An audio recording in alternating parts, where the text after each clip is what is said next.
Richie left a little early. What's his status? Yeah, I think he still has some discomfort, and we're going to see. We're going to be very precautionary right now, but he's questionable for tomorrow. We'll see in the morning. Yeah, and obviously Hall shifts on a regular line there. What are his chances for tomorrow? Yeah, I don't know about tomorrow, to be honest. I'm not going to say for sure he's not, but it's leaning that way. But he's starting to check all the boxes. We're starting to get him in the game rhythm again through practice. And, you know, we're going to be able to practice today and Friday. I think he's doubtful for tomorrow, to be honest, but I'm not going to completely rule him out, but he's getting closer. Obviously, I would assume you'd like to get him in before the end of the regular season. That would be ideal, yeah. Get him up and running. Just how exciting is it to see some of the depth, coming together? Yeah, I mean, it's, again, we're very lucky with the depth we have, and we're also very lucky that, it looks like Hall's going to be a real option for us, and we're also hoping that Foligno and Forbert are going to be. So then all of our, knock on wood, all of our options will be at our disposal come playoff time. Is Forbert skated yet? No, just injury, he hasn't skated with the team. History has not always been kind to teams that have outstanding regular seasons, whether that's presidents, trophy winners, 62-win Tampa team. What about this team makes it able to, change that narrative, win the playoffs, etc.? Well, I think if you look at the two most recent teams, Tampa Bay and Detroit, right, was the other one?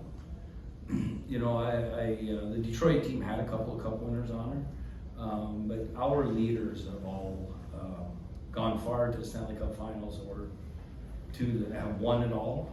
I think that gives us a little bit of an advantage, but nothing's guaranteed. That first round is going to be hard. I don't care who we play, and that's what we're getting prepared for, is how hard it's going to be, and embracing the hard. And you have to do that. That's why these last 5 games, we're going to continue to rest players, but we're trying to get ready for the playoffs. We're trying to play the right way, and it's great because it starts tomorrow with Toronto, who is a great team in this league. How encouraging it's been for a coach to see that players rise to the occasion when you've been resting guys, when you've had injured guys, stuff like that. It's been great, not only for right now, but foreshadowing in the future. Some of those players are going to get more minutes, whether it's Charlie Coyle or it's Trent Frederick, or doesn't matter who. Lauko was getting more minutes. All those players getting more minutes allows them to get in situations that they haven't been before, and next year or the year after, whenever we have significant changes to our lineup, then they've already been in those situations, so they have a little more confidence with those minutes in those situations. If you do see Charlie with Bertuzzi and Hall, how do you envision that playing out? We've seen Charlie shoot more. Bertuzzi looks like a pass first guy, and we know Taylor's game. How do you think those 3 players would mix together? We think it's going to be really good, because you got 3 players with really good hockey sense with all different tool set. So I imagine it's going to be good.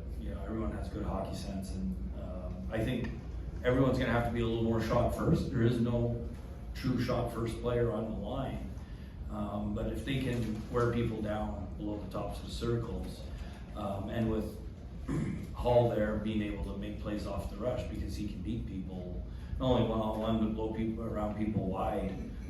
They just all got to be shot ready, and that's the only thing that would prevent them from being a fairly dominant line.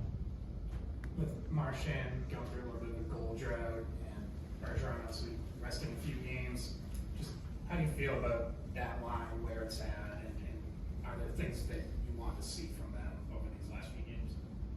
Yeah, I think ever since DeBrusk came back, that line's been really dominant, not giving up much. Their offense, maybe not every game has been good, but every line's been like that when you're playing 4 and 6 nights, and just the wear and tear. Well, you don't have legs every night. It's harder to produce when you're tired offensively than it is to play defense. What do you think Jake brings to that line that's that's difference to be able to give them a spark? Tenaciousness, speed, ability to create turnovers, and ability to make high-end plays off the rush. Coach, how much have you been watching, keeping tabs on the wild card race? I mean, you watch, but I mean, it swings, right? I mean, it looked like last week the Islanders weren't going to be an option. Now they're a strong option, you know? So, I mean, we think there's only 3 teams that are an option. Mm-hmm. So we watch and see where it ends up. How much is that? I mean, how difficult is that for your advanced scouts when it's kind of just flip-flopping so much? They're used to it. Yeah, I think they're used to it. Yeah, we have really good scouts and we have really good video coaches that can do a lot of prep work ahead of time. Good. Thank you. Thanks, Coach.